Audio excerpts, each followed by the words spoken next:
Alright, let's talk about something that keeps popping up in Warhammer 40k discussions. Something that sounds so paradoxical, so contradictory, that it almost feels like heresy just to say it out loud. Could there be loyalists among the traitor legions? Yeah, those very same legions that turned their backs on the Emperor, that slaughtered their brothers, that bathed the galaxy in fire during the Horus heresy. The ones who now dwell in the Eye of Terror, twisted by chaos, mutated beyond recognition. Loyalists? Among them? It's a question that shouldn't even make sense at first glance. You hear World Eaters, and your brain immediately jumps to berserkers soaked in gore. Emperor's children, screaming noise marines high on excess, Death Guard, living plagues. And yet, this idea of hidden loyalty, of silent resistance, of warriors trapped in a path they never wanted, it lingers. And the fact that it lingers says a lot. It says that, deep down, many of us believe that loyalty, true loyalty, doesn't just vanish. It can be buried, twisted, drowned in madness. But maybe, just maybe, it still survives in some.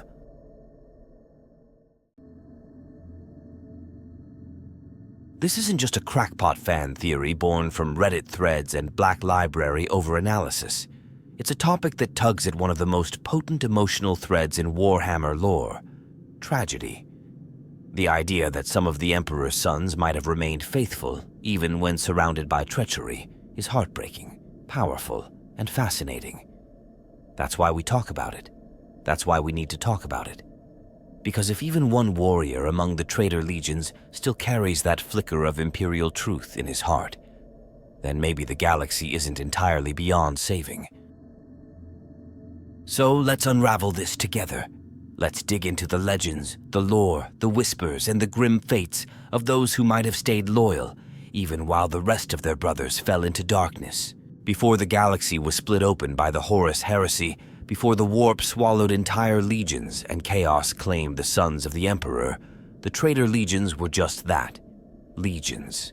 They were the proud tools of the Great Crusade, marching under the banner of the Imperium, sworn to the Emperor and his vision for humanity. It's easy to forget that. We're so used to associating the word-bearers with fanatical devotion to the Dark Gods or the Night Lords with terror campaigns.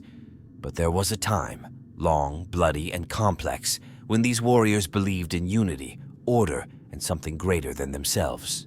That loyalty wasn't fake. It wasn't some thin veil that peeled away the second chaos whispered sweetly in their ears. For many of them, it was deeply ingrained. The Luna Wolves, later the Sons of Horus, were seen as paragons of martial discipline and charisma, led by the War Master himself. The Death Guard were known for their resilience and stoicism, their loyalty forged in attrition and shared hardship.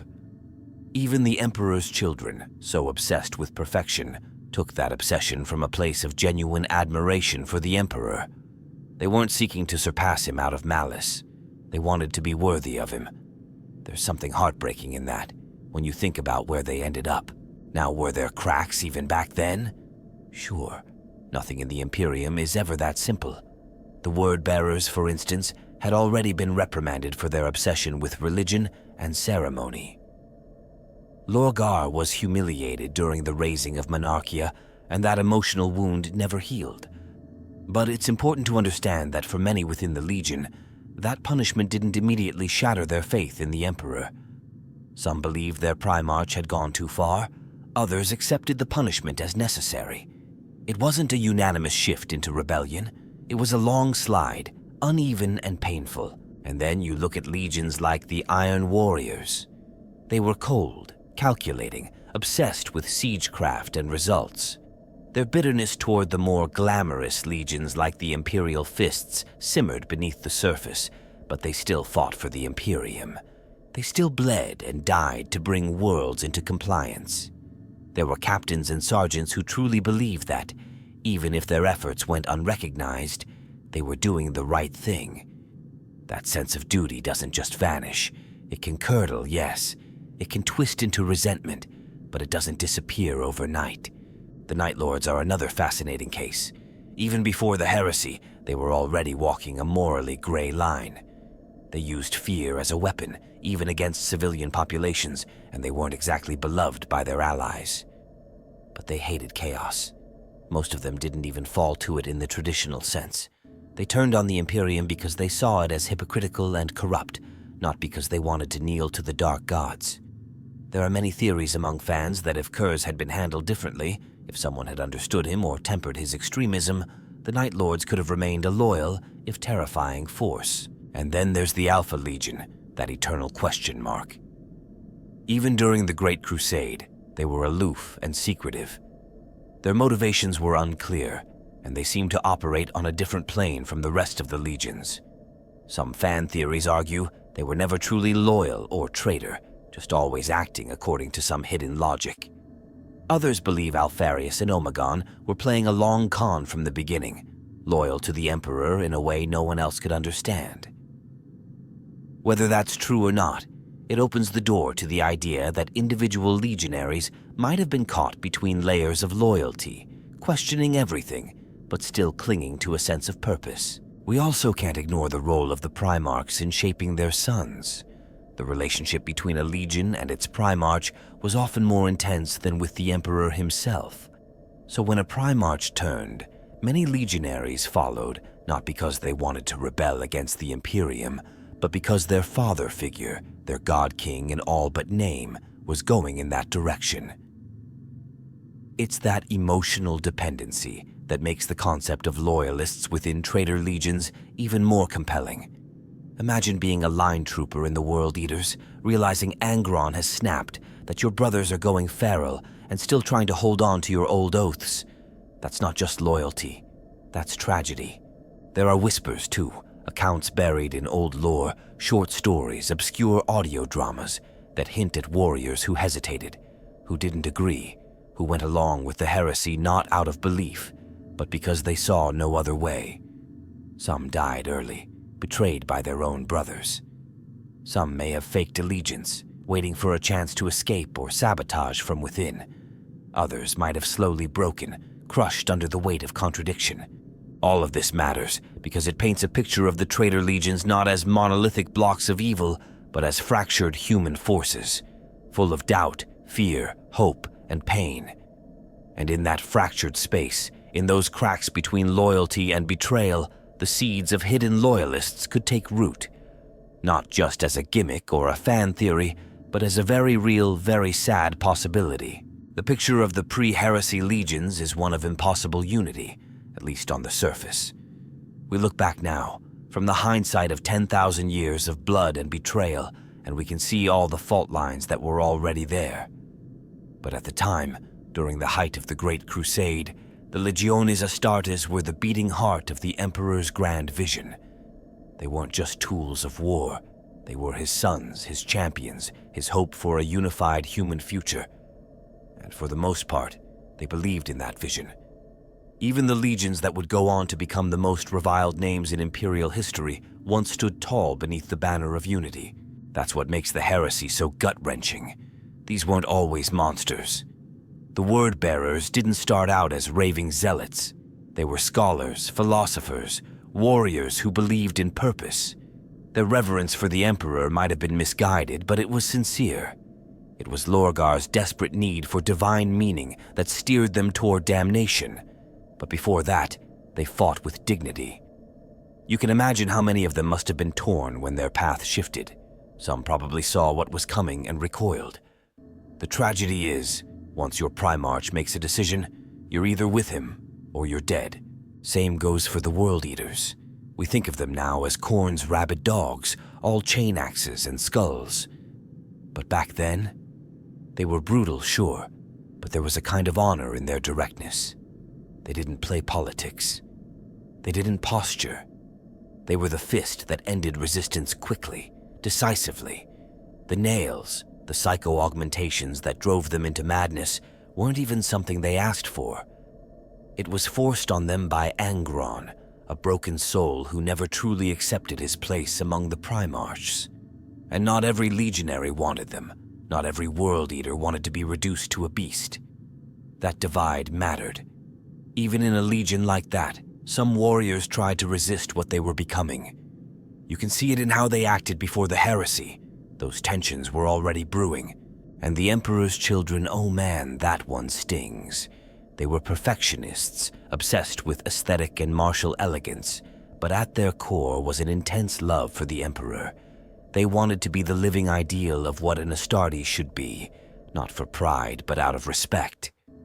When Fulgrim fell under the sway of chaos, it wasn't overnight. It was a slow descent, and plenty of his sons saw it. Some of them objected. Some of them died trying to reach him. Others buried their doubts, thinking maybe their Primarch knew something they didn't. That's the emotional angle so many fans latch onto. What do you do when the person you love most goes off the deep end, and you're too afraid or too devoted to stop them? Even the Death Guard, whose transformation into plague-ridden horrors is among the most grotesque in the lore, had once been stoic and dependable. Mortarion molded them in his own grim image, hardy, unflinching, contemptuous of weakness. They didn't crave glory, just results. But that very pragmatism also meant there was a kind of quiet loyalty in them. You follow orders. You do your job. You survive. When Mortarion gave in to Nurgle, many didn't understand what they were becoming until it was too late. And maybe some still didn't accept it, even as the corruption took hold. There are stories, buried, disputed, that some tried to flee, that some sealed themselves in void chambers to avoid the rot. It's haunting to think about.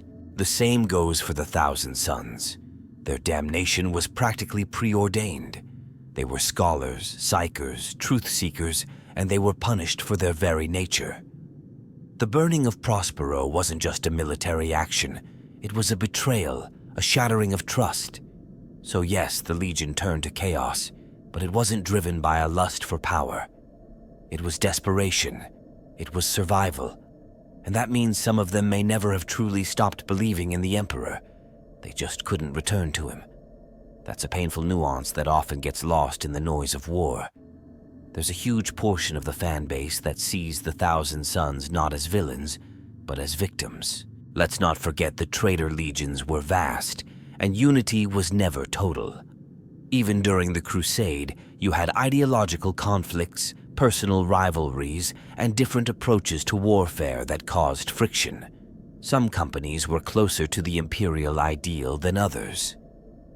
In some legions, the first captains and original Terran veterans, those born on Terra, not raised by the Primarchs, clung to the old ways longer than their gene kin. There's this whole subset of fan speculation that posits these Terran Astartes as the most likely to remain loyal because their bond wasn't to a Primarch. They swore their oaths to the Emperor directly. You find hints of this in the lore, especially with the Luna Wolves and the Iron Warriors.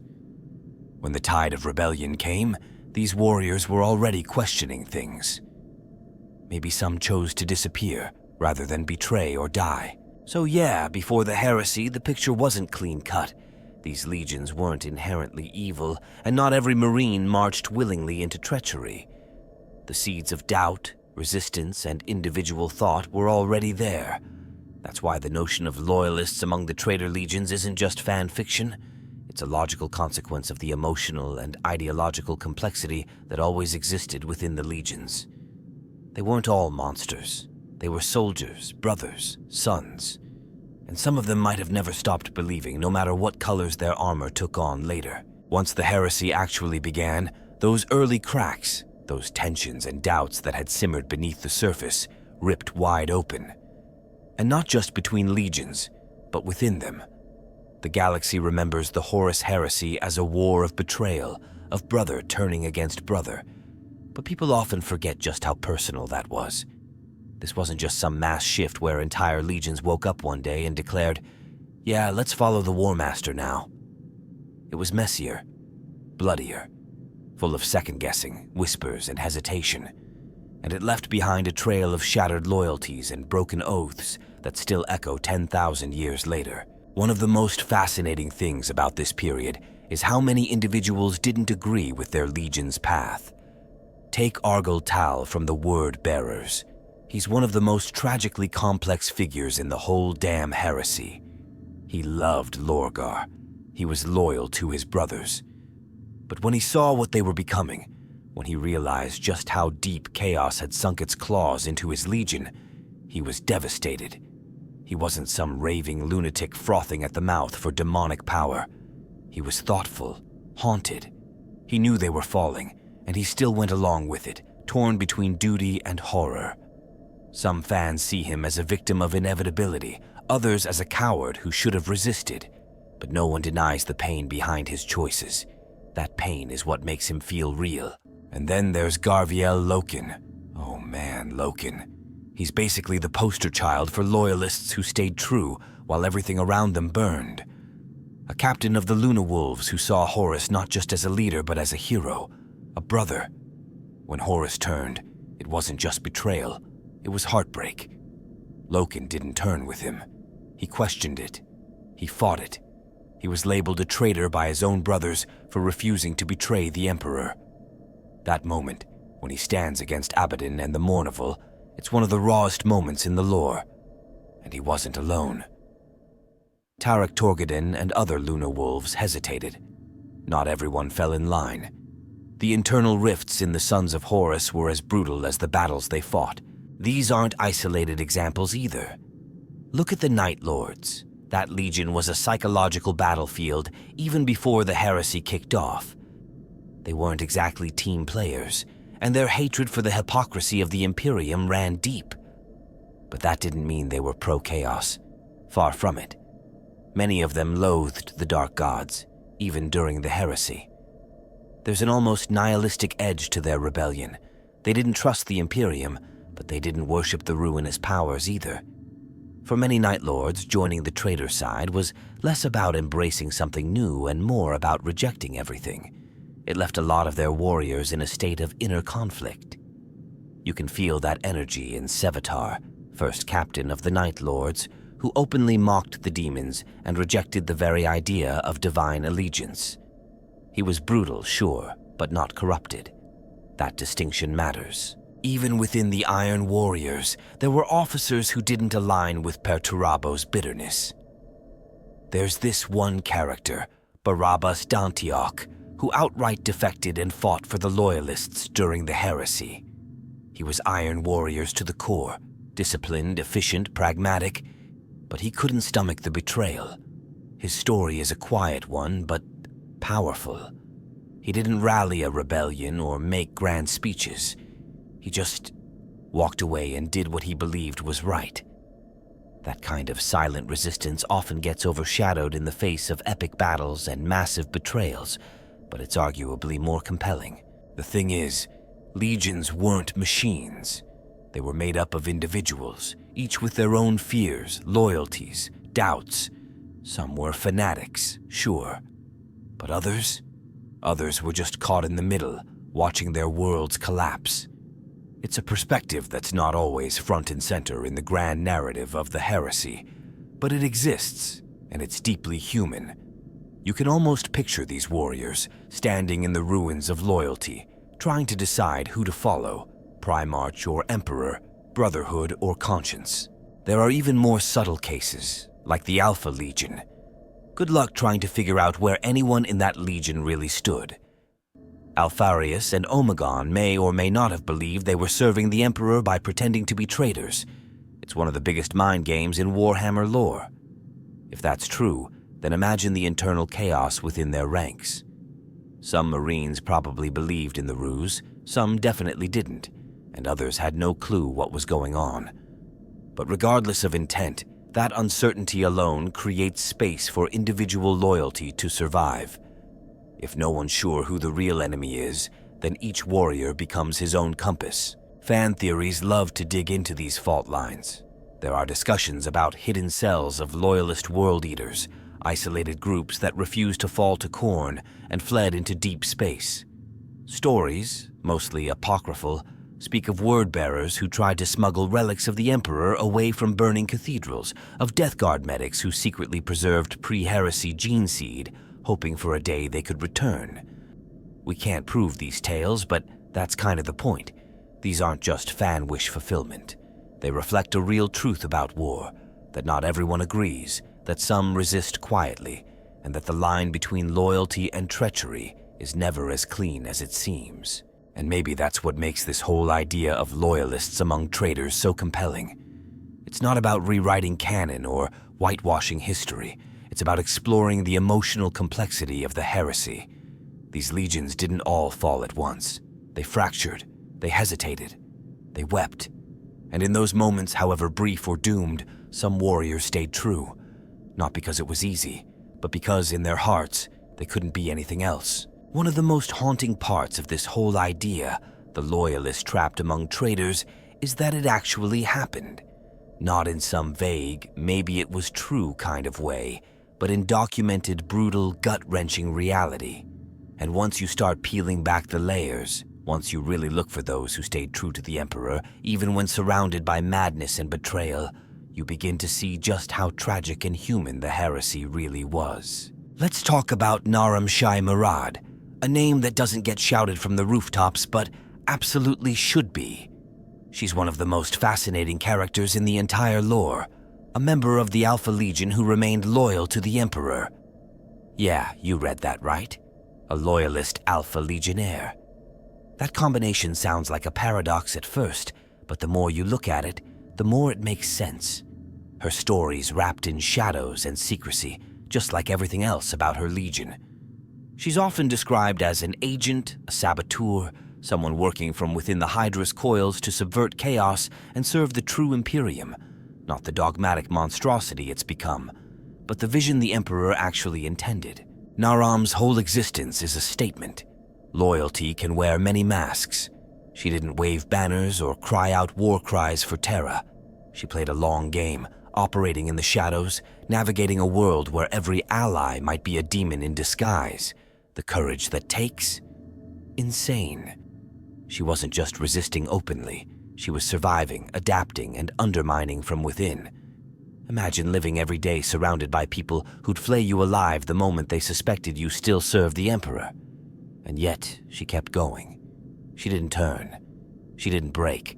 That's more loyalty than most Space Marines could ever claim. Her story opens the door to a whole segment of Legionnaires we rarely talk about. The ones who didn't defect to the Loyalists, but also didn't give in to chaos. The silent rebels, the isolated resistors, the ones who had nowhere to run but still refused to kneel. And the sad part? Most of them didn't make it. Their names are lost, their deeds forgotten. But every now and then, a tale slips through. And each one reminds us that loyalty isn't about circumstance. It's about choice. There's also the matter of the Terran-born Astartes who were still embedded within the traitor legions when the heresy erupted. A lot of people forget that not all Space Marines were created on the homeworlds of their Primarchs.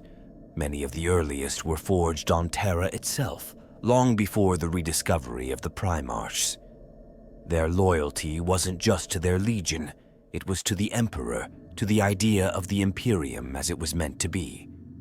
When the heresy broke out, some of these warriors found themselves in an impossible position. Do they betray their father figure, their Primarch, or do they turn against the Emperor they were literally created to serve? It's said that some tried to escape. A few might have made it. Others were hunted down by their own brothers. And still others stayed, not to support the rebellion, but to resist it from within. There's this deep fan theory about small, hidden cells of loyalists that stayed inside traitor legions, passing messages, sabotaging warp rituals, protecting Imperial relics in secret. Almost like insurgents operating in occupied territory. It might sound far-fetched, but honestly, it's not that crazy. We already know that some loyalists like Dantioch made it out, and Naram Shai proves it's possible to stay loyal in the heart of darkness. One of the most gut-punching examples is from the Emperor's Children. There's not a ton of canon on this, but in the Primarchs and related novels, there are hints of individuals who fought to resist Fulgrim's descent into depravity. Some tried to protect their brothers, some tried to reason with him. Of course, it didn't end well. The Emperor's Children are one of the most corrupted legions in existence. But that doesn't mean there weren't moments of resistance. Brief, futile, but still meaningful. I've seen fan works and RPG campaigns centered on these ideas, where players embody those rare few who held on to their humanity just a little longer than the rest. Then there's the story of Revuel Arvida, though his tale is more complicated. Originally of the Thousand Sons, he managed to escape the fall of his legion and eventually became part of the Grey Knights under the name Janus. While he technically left the traitor ranks, his transformation and continued fight for the Imperium make him a symbol of redemption, of what it means to be forged in betrayal and still walk the path of righteousness. His mind was fractured, his body altered, but his soul stayed true. That kind of resilience sticks with you. It makes you wonder how many others could have walked that path if they'd had the chance. And we can't talk about this without mentioning the fan-favorite idea of the last Loyalist. It's a recurring trope in fan fiction and lore discussions. The lone traitor Marine who never turned, who stayed behind enemy lines, waiting for a sign, clinging to their oaths even as everything burned around them. Sometimes they're tragic, dying alone in obscurity. Sometimes they're heroes, slipping vital intel to the Imperium. And sometimes they're just there, ghosts in the machine, reminders that not all traitors truly fell. I think what hits hardest is the emotional weight of it. Imagine being that one loyalist in a warband of chaos-worshipping madmen. Imagine having to wear the symbols of heresy while still whispering the Emperor's name under your breath. Every mission, every moment would be a test. How much can you fake before you forget who you are? How long before the mask becomes your face? That's the kind of psychological warfare we don't often talk about, but it's absolutely central to these stories. And really, that's what makes these characters unforgettable, not just because they were loyal, but because they stayed loyal when it was the hardest thing in the galaxy to do. Because they believed in something more than survival, more than glory, more than even brotherhood. They believed in the Emperor, not the corpse on the golden throne, but the man, the ideal. And for some, that was enough to keep fighting, even in the heart of the Eye of Terror. What happens to a loyalist when escape isn't an option? When you're surrounded by traitors, warp-scarred madmen, and there's nowhere left to run, but you still can't bring yourself to abandon the Emperor? That's a question that doesn't get asked enough in the lore, and maybe that's because the answers are so bleak. But for some fans, it's the most fascinating thread in all of Warhammer 40k. Because those who stayed loyal after the fall of their legions didn't just survive, they endured. And the way they endured varies from tragic to downright mythic. Let's be real, most of them probably didn't make it. The Eye of Terror is no place for mercy. If your brothers fell to chaos and you didn't follow, they'd see you as a threat, not just ideologically, but spiritually. Chaos is jealous. It doesn't like to share, and it hates dissent. So those who tried to resist from within their fallen legions were often killed early, branded as cowards, heretics, or worse. There are fan stories that suggest some were dragged into ritual sacrifices offered to the gods they refused to serve. Others may have been locked in stasis, imprisoned like ancient relics, their loyalty preserved in torment rather than freedom. But then there's the idea that not all of them died. Some, according to whispers and theories, went dark. They faded into the background of their war bands, pretending to play along just enough to survive. These are the ones fans call the Ghosts. Loyalists who hide in plain sight, sabotaging warp drives, corrupting rituals, saving innocent lives where they can. They're like resistance fighters in the belly of the beast. Maybe they're few. Maybe they've gone insane from the pressure. But the idea that someone is still whispering the Emperor's name inside a ship carved with demonic runes? That's powerful. There are even older fan rumors of warbands being torn apart by internal betrayal, not because of rival chaos factions, but because some of their own turned on them from within, loyal to Terra the whole time. One of the most chilling concepts I've seen floating around is the Silent Chaplain, a figure in corrupted armor who carries the old litanies of hate, not for chaos, but for chaos. He doesn't preach, he doesn't convert, he just acts, poison in the food supply, sabotage on the battlefield, and always vanishing before retribution can come. It's not canon, but damn, it fits.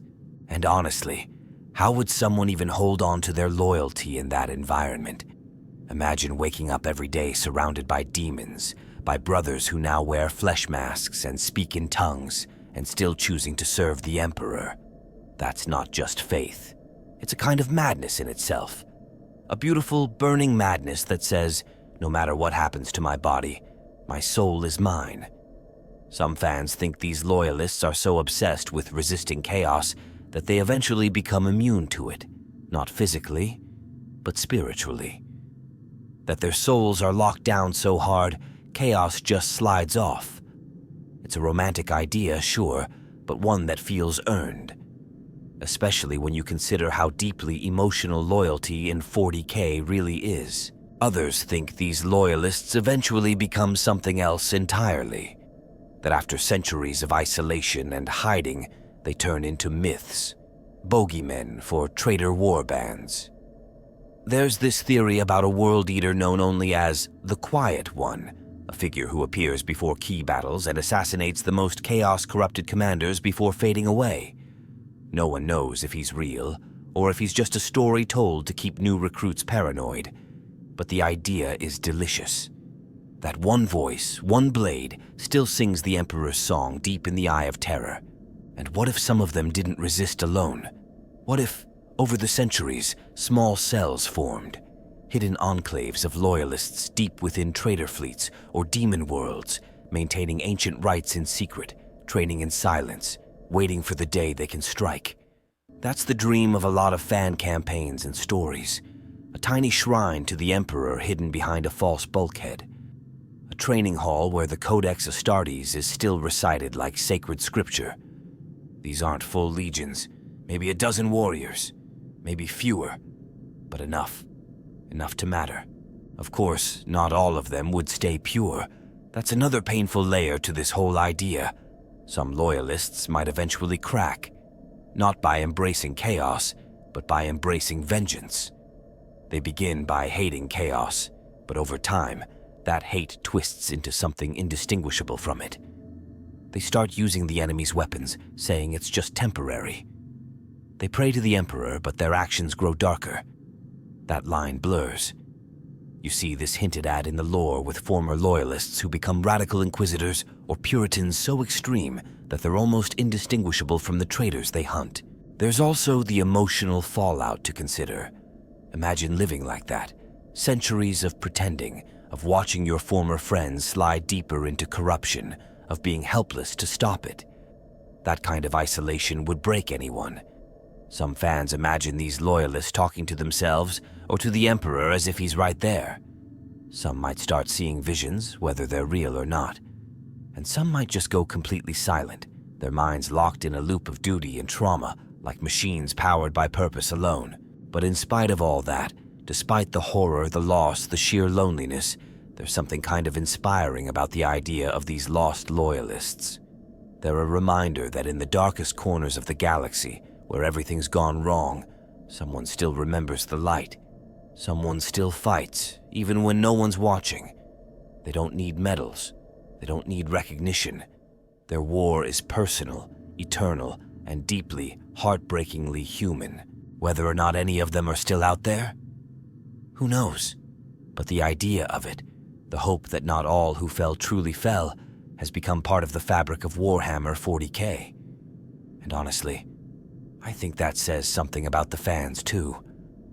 We know this universe is brutal and unforgiving, but we still look for the sparks, the flickers of something noble, the lone loyalist standing against the tide. And somehow, that makes the universe feel even more alive. All right, let's dive into the absolute mind melter of a legion, the Alpha Legion. If there's ever been a faction in Warhammer 40K that embodies the phrase, "Nothing is what it seems," it's them. Trying to figure out where they stand on the whole loyalist versus traitor spectrum is like trying to solve a Rubik's Cube blindfolded in the warp.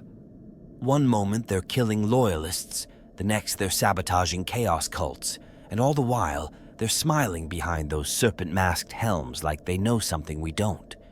And maybe they do. Maybe they always have. The first thing to understand is that the Alpha Legion never played by the same rules as the other legions.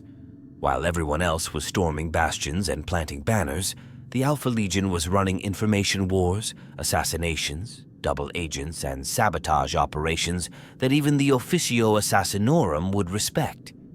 They weren't built to be the hammer, they were the knife in the dark. That mindset already made them feel a little alien, even before the heresy began. But when it did begin, that's when things got really weird.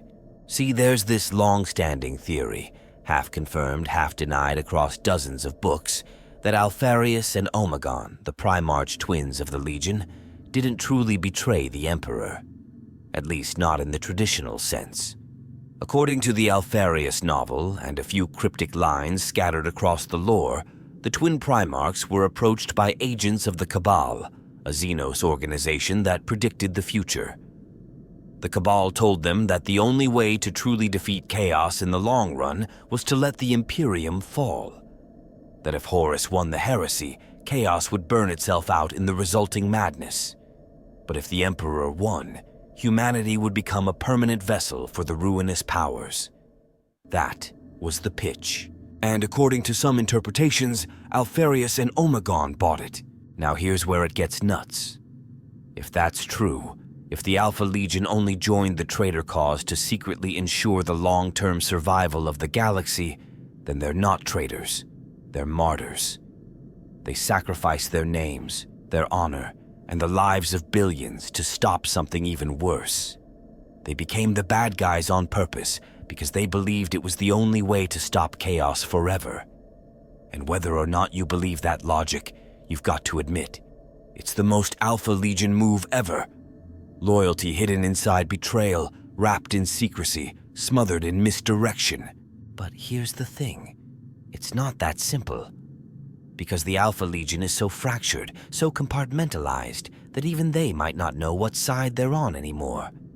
One warband could be purging chaos cults on a hive world, while another is helping summon a greater demon on the other side of the sector. They've splintered so thoroughly that it's impossible to pin them down.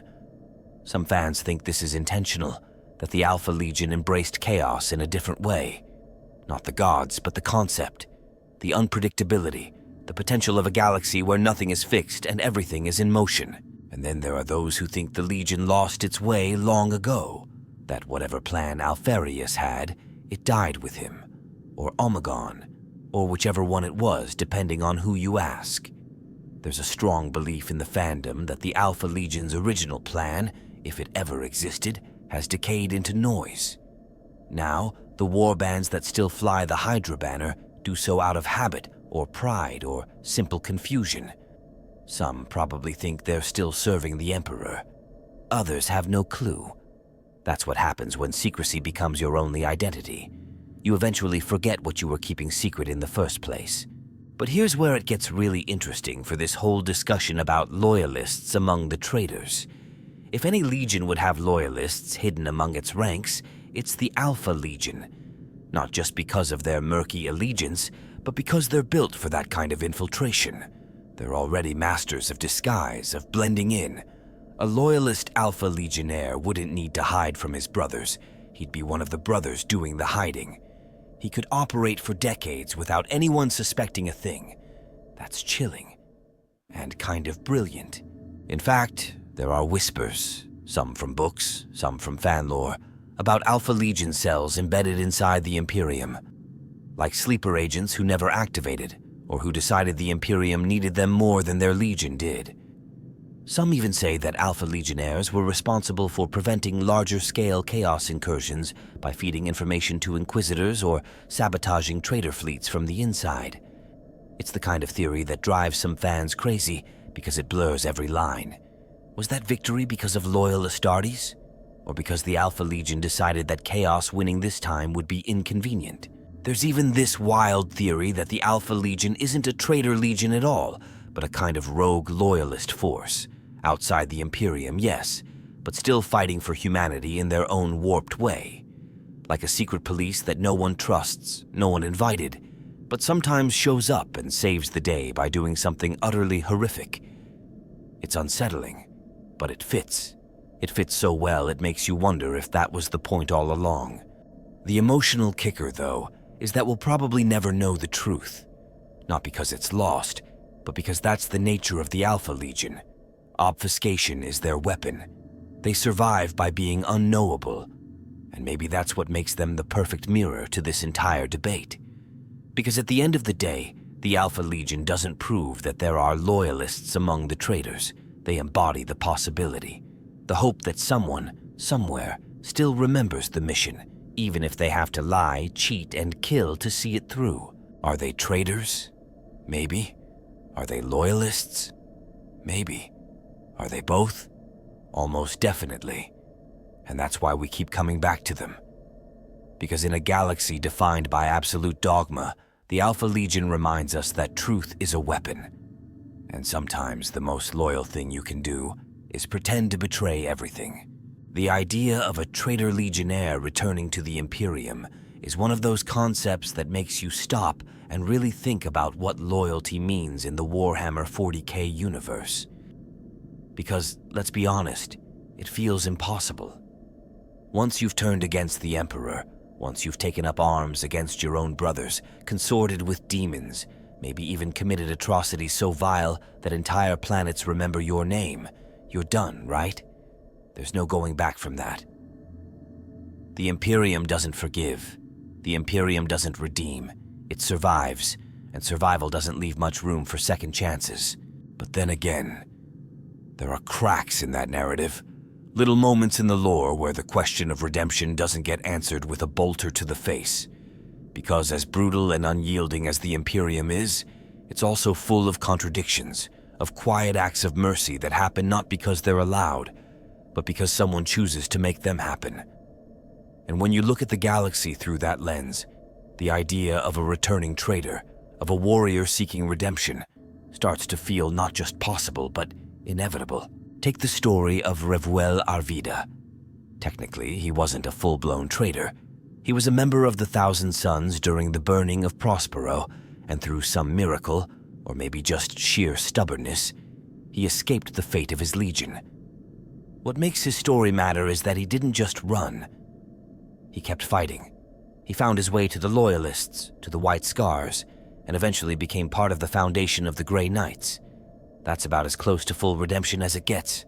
And yeah, he was reshaped by the Emperor's will, given a new name, a new form, but that core of loyalty, that refusal to fall, that was always there. He never stopped trying to be better. But Arvida is an exception. He was one of the few who didn't embrace chaos, who resisted before things got out of hand. What about those who did fall? The ones who wore the Eye of Horus, who bathed in warp light, who fought in the name of dark gods and still, somehow realized the horror of what they'd become. Could they come back? There are whispers, fan theories, half-legends buried in obscure texts and forgotten corners of the lore, stories of warbands that turned their backs on chaos, not for terror, but out of disgust, out of exhaustion. Imagine a world eater centuries deep into slaughter, finally stopping to look at the mountain of corpses and asking, what was the point?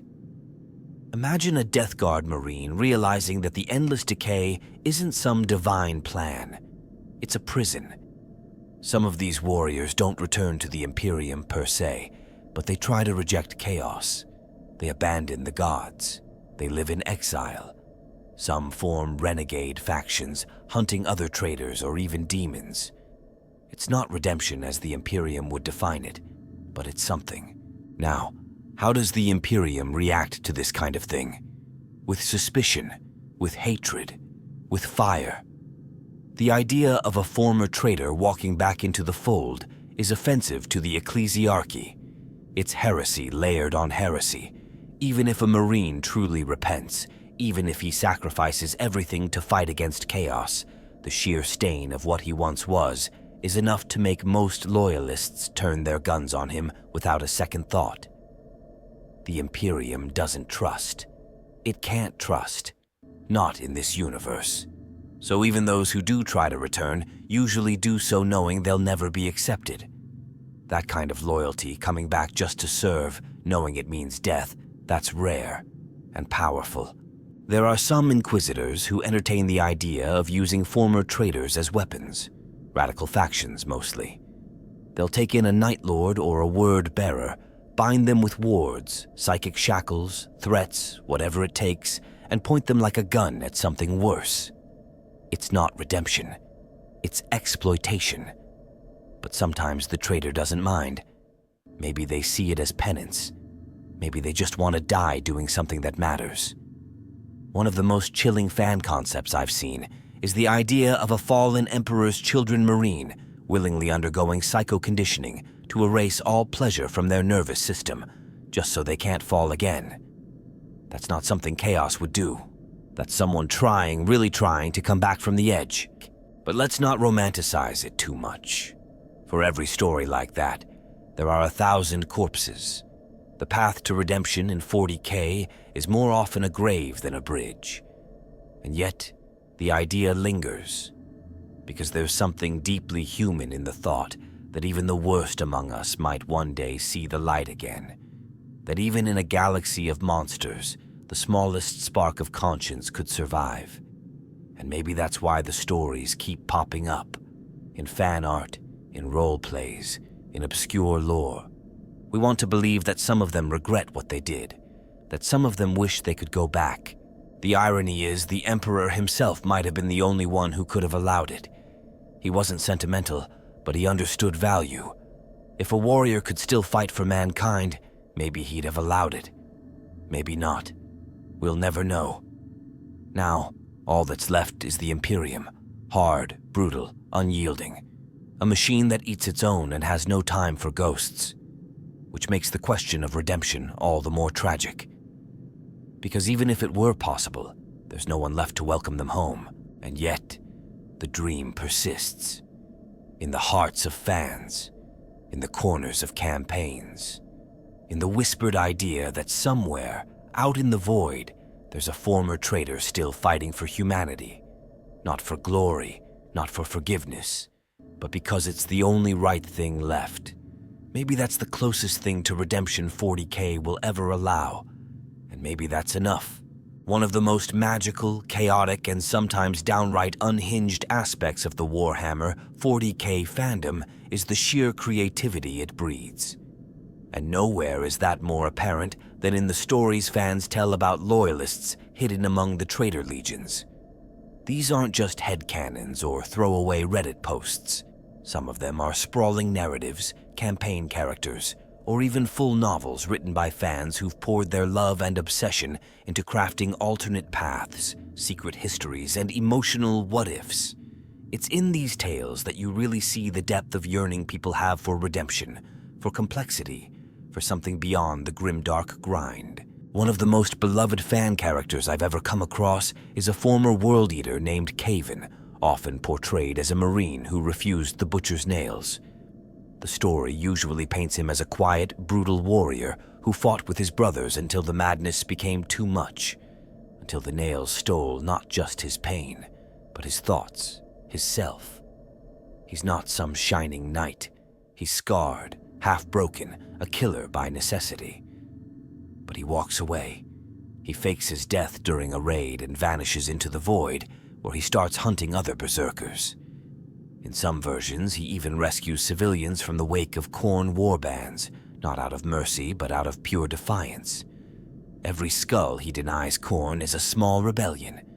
There's a poetic bitterness to him that hits hard. And then there's the classic trope of the Hydra Loyalist, an Alpha Legionnaire who claims he's been loyal to the Emperor the whole time, operating under secret orders from Alpharius or Omegon.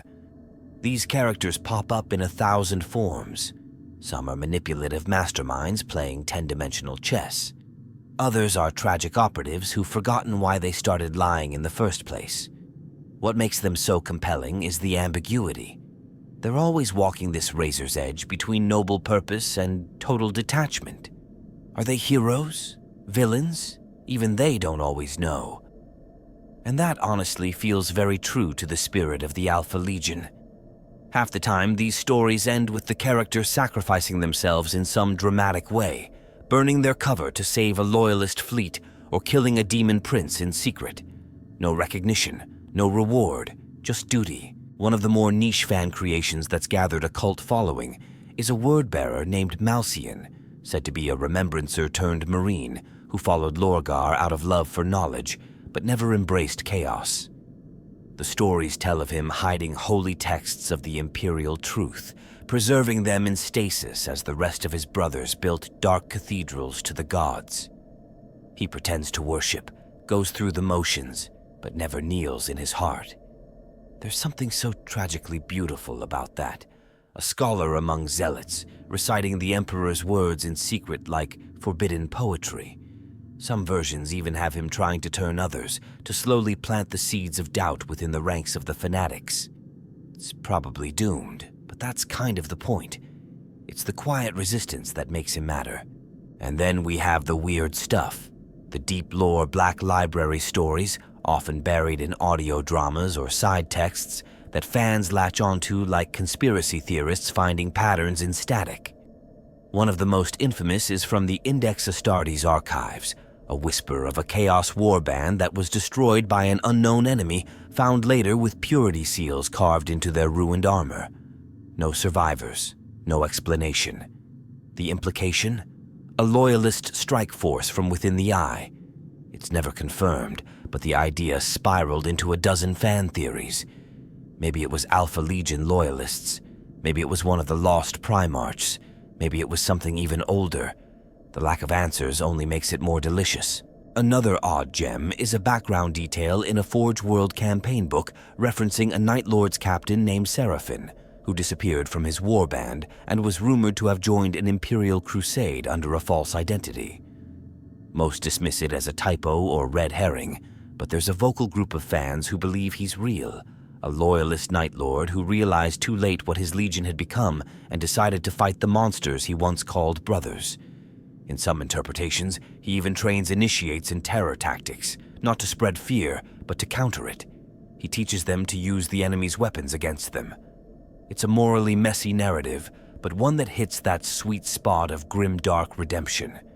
There are also entire fan campaigns built around the idea of Grey Shields, mixed squads of loyalist survivors from traitor legions who banded together in the aftermath of the heresy. These aren't canon, but they're some of the most heartfelt stories out there. Imagine a squad with one loyalist Emperor's children sniper, a silent world eater, a paranoid Alpha Legion communications expert, and maybe even a psyker from the Thousand Sons who barely survived Prospero.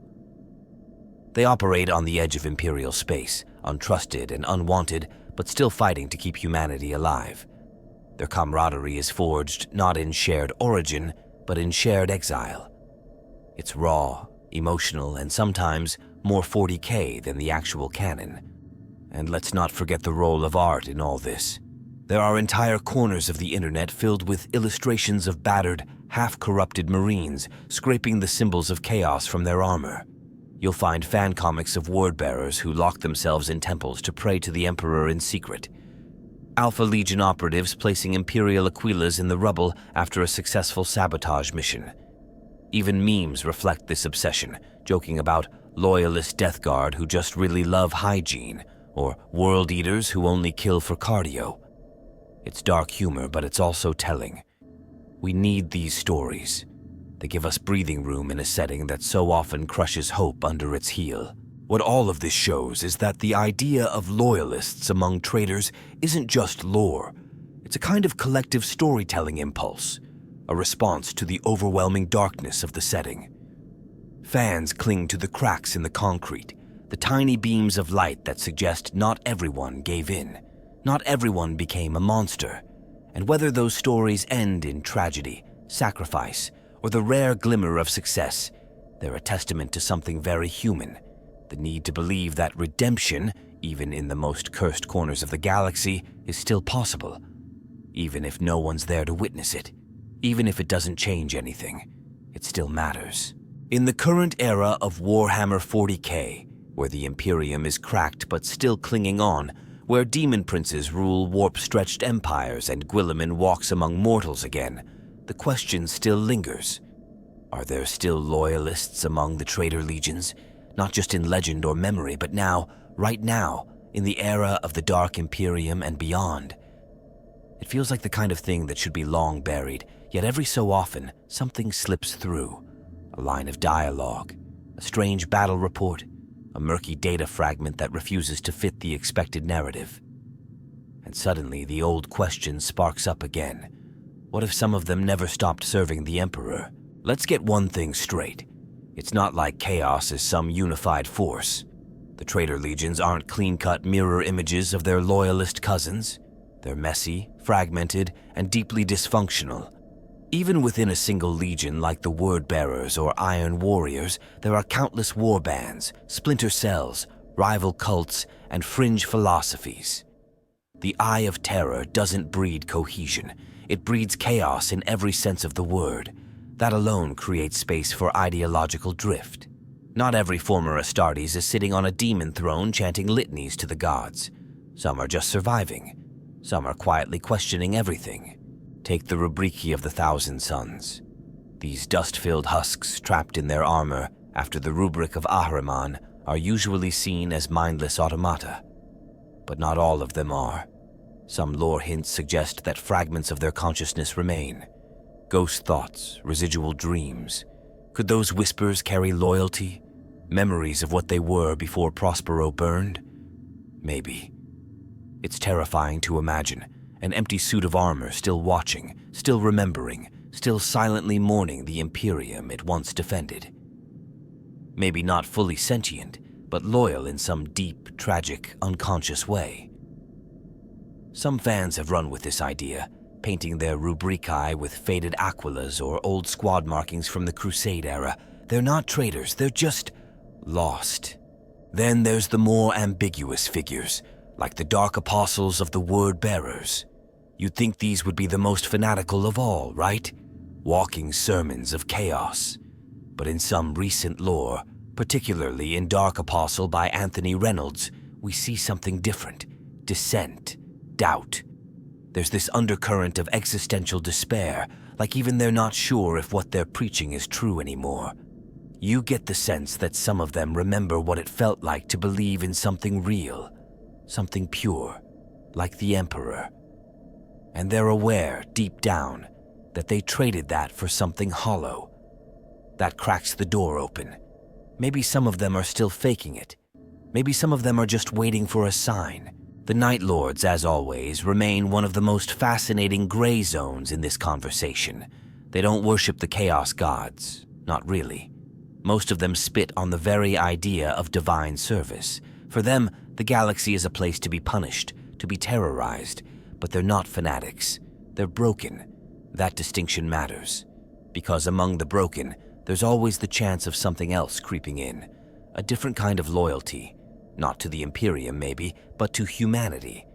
To the idea of order. Some Night Lords' warbands are known to kill cultists and demons just to send a message. Others have made pacts with radical inquisitors or helped planetary governors suppress chaos uprisings, not out of kindness, but because they hate being mistaken for them. It's dark, twisted, but undeniably interesting.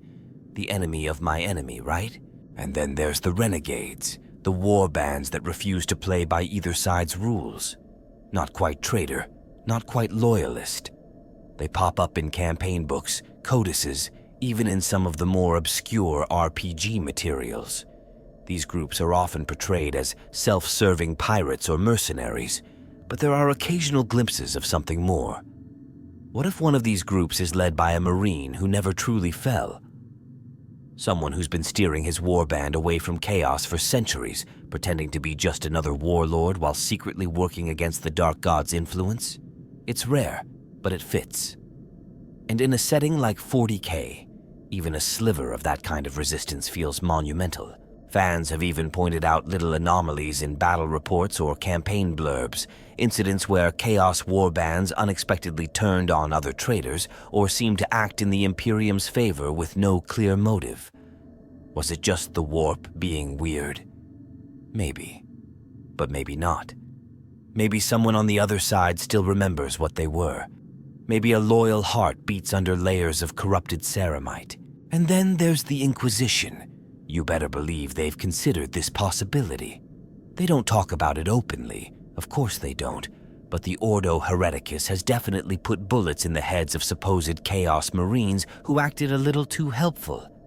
There are dark rumors about interrogation ships holding traitor marines who beg to serve the Emperor again, only to be vivisected for data. No forgiveness, no parole, just analysis.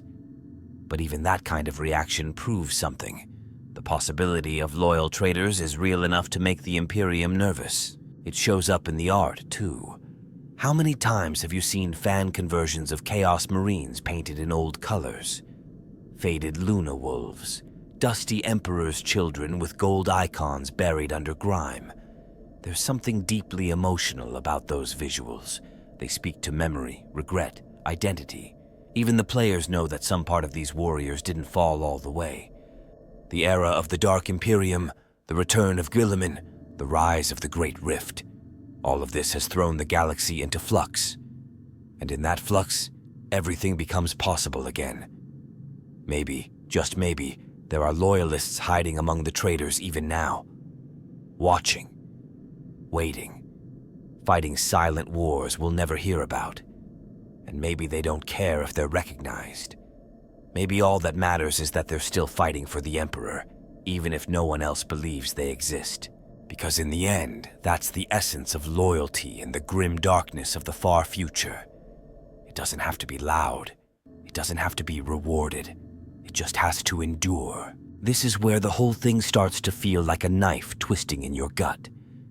Because even if a traitor legionnaire somehow kept their loyalty through centuries of war, betrayal, and corruption, the Imperium isn't exactly known for open arms and warm welcomes. Quite the opposite. It's a system built on paranoia, bureaucracy, and the absolute conviction that purity is binary. You're either loyal or you're dead.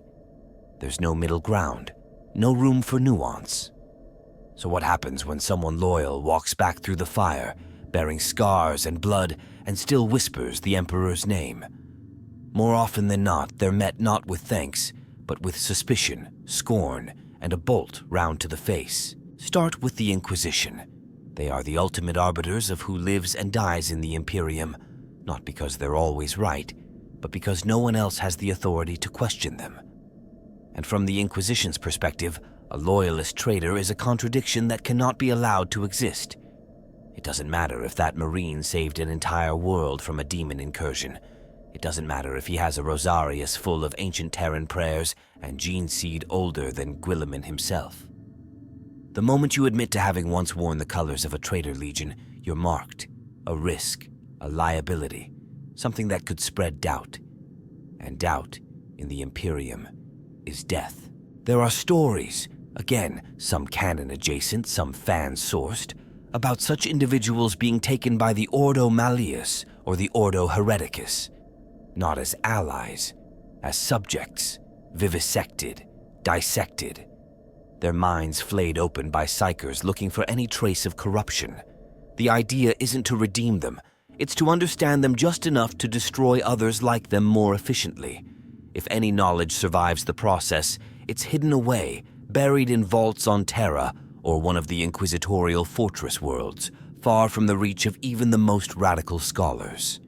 In their eyes, a loyal traitor is an oxymoron, and oxymorons are threats.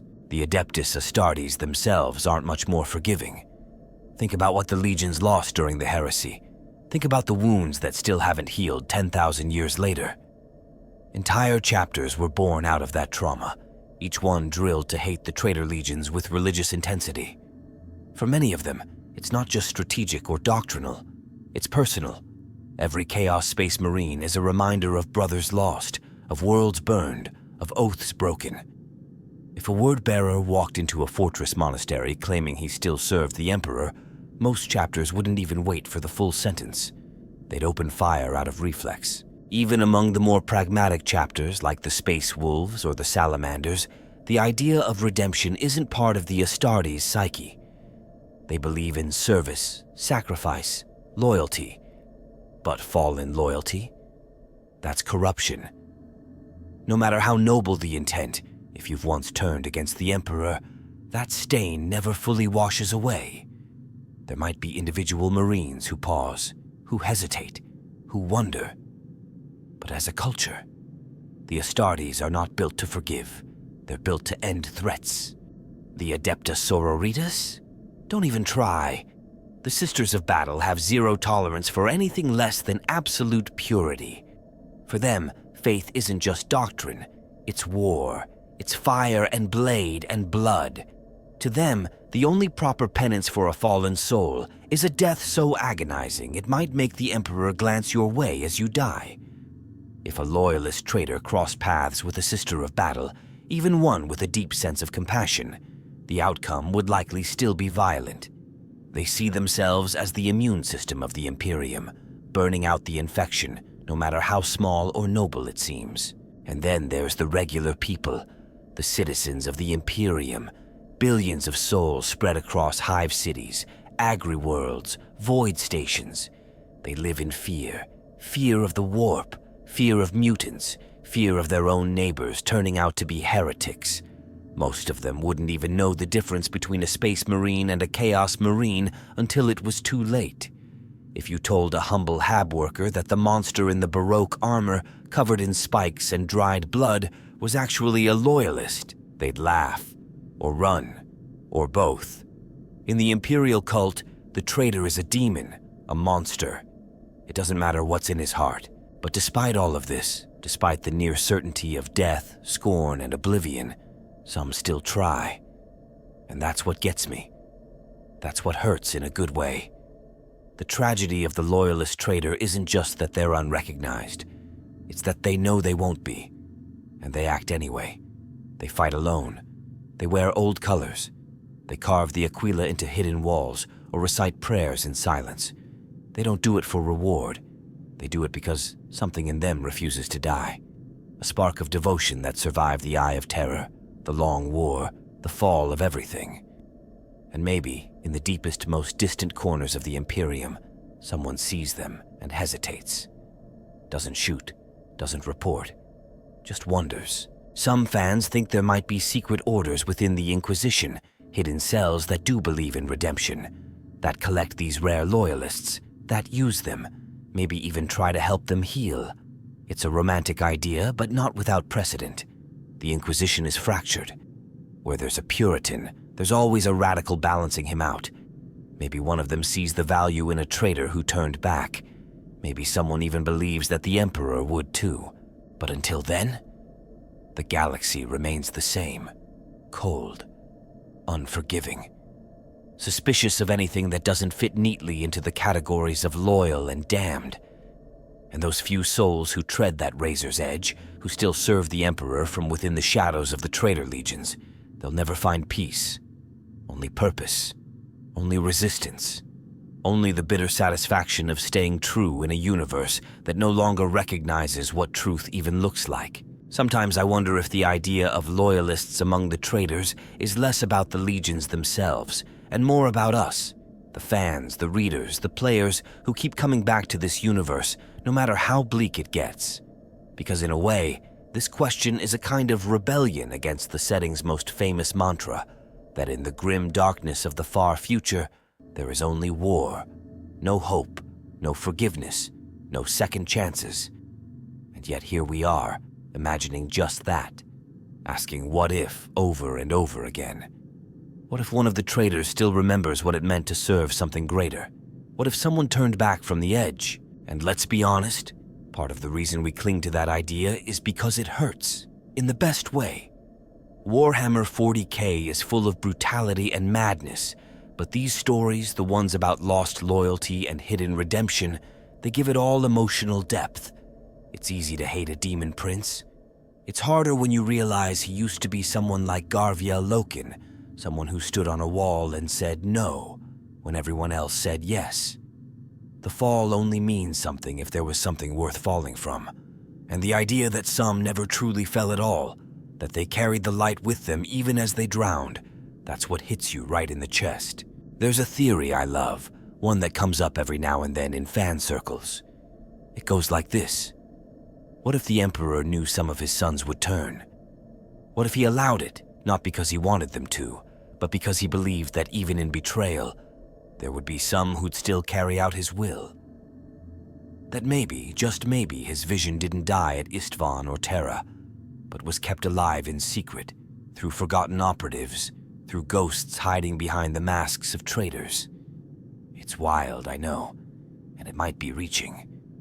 But it also feels so 40K, right? That layers within layers style of storytelling where nothing is ever truly what it seems. It also says something about the Emperor's failure to communicate. I mean, that's the one theme that runs through the entire heresy. So many of the Primarchs just didn't know what he was doing. They filled in the blanks with fear, pride, and desperation, and that opened the door for chaos. But what if a few Marines, just a few, looked past the confusion and remembered what it was all supposed to be about? The unity, the dream of a better humanity. Not a perfect one, not a golden age, but a future where mankind could stand together against the void. That dream still lives in some corners of the lore, and maybe, in a few broken hearts, it still burns. You hear rumors in certain fan RPG circles about entire campaigns based around this concept. The players take the role of Marines who escaped the Eye of Terror, not because they were banished, but because they chose to leave. They don't get welcomed back. They don't get new armor or chapter colors. They move through the shadows, hunted by both Chaos and the Imperium. Their victories don't make the headlines, but they count. They matter. These stories are so powerful because they're not about triumph. They're about persistence, about staying loyal when no one believes you, when no one wants you. And yeah, sometimes the stories don't end well. Maybe they never really do in this universe, but that doesn't make them meaningless. There's this scene from an obscure short story. I can't remember the name, probably buried somewhere in an old anthology, where a former Night Lord is found trying to warn a Loyalist outpost of an incoming demon incursion. They don't believe him, they kill him, and then they find his body covered in purity seals, old ones from the Crusade era, still tucked inside his armor like talismans. That kind of thing just stays with you. It's haunting, it's heavy, and it's exactly why people love this theme so much. There's also this great philosophical tension that comes with the question: what does loyalty even mean in a universe like 40K? Is it obedience? Is it faith? Is it action? If a Chaos Marine fights to save innocent lives, does that count as loyalty? If an Imperial officer commits atrocities in the name of duty, is he the loyal one? These blurred lines keep the setting interesting. They make it real. And they let us ask these questions without needing clean answers. Maybe that's the point. That in a place where everything is supposed to be black and white, the most human thing you can do is live in the gray.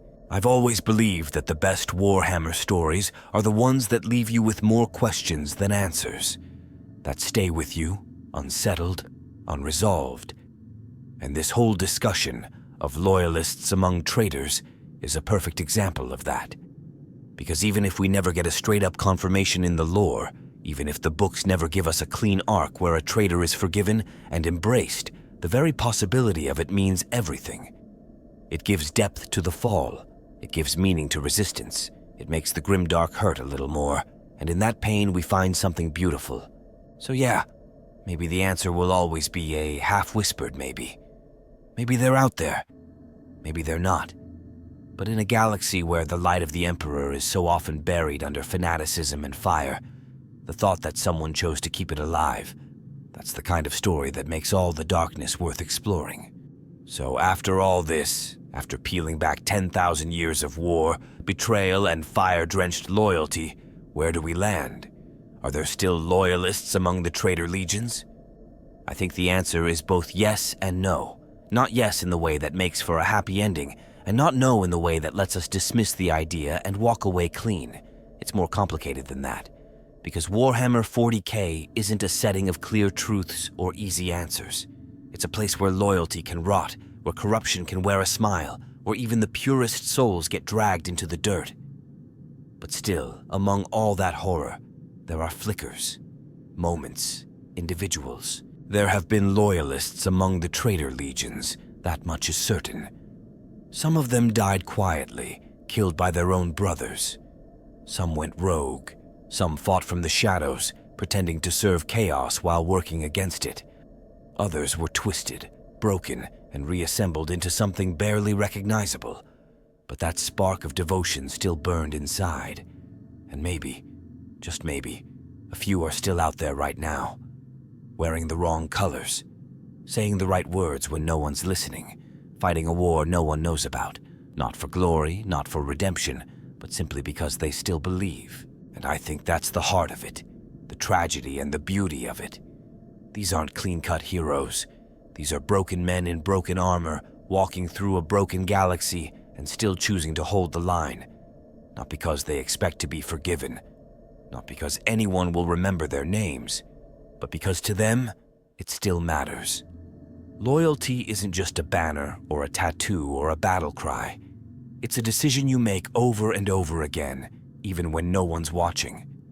Especially when no one's watching. There's something deeply human about that, something real. And I think that's why the idea of loyalists among traitors won't die, because it reminds us that even in the worst of us, there might be something worth saving. That even in a world of monsters, someone might still choose to be more. That loyalty can survive in the most unlikely places, buried under layers of hate and shame and war, waiting for its moment to rise. So yeah, I believe they're out there. Not many. Probably not enough to change the course of the galaxy, but enough to matter, enough to make the darkness just a little less total. And maybe that's all we can ask for in a place like this. If you enjoyed this deep dive into one of 40K's most tragic and fascinating questions, make sure to hit that subscribe button and join me for more lore, theories, and emotionally charged analysis from the grimdark future. There's always more to uncover, more questions to ask, and more hidden truths waiting just below the surface. And who knows? Maybe next time we'll talk about another whisper, another maybe, another spark that refuses to go out.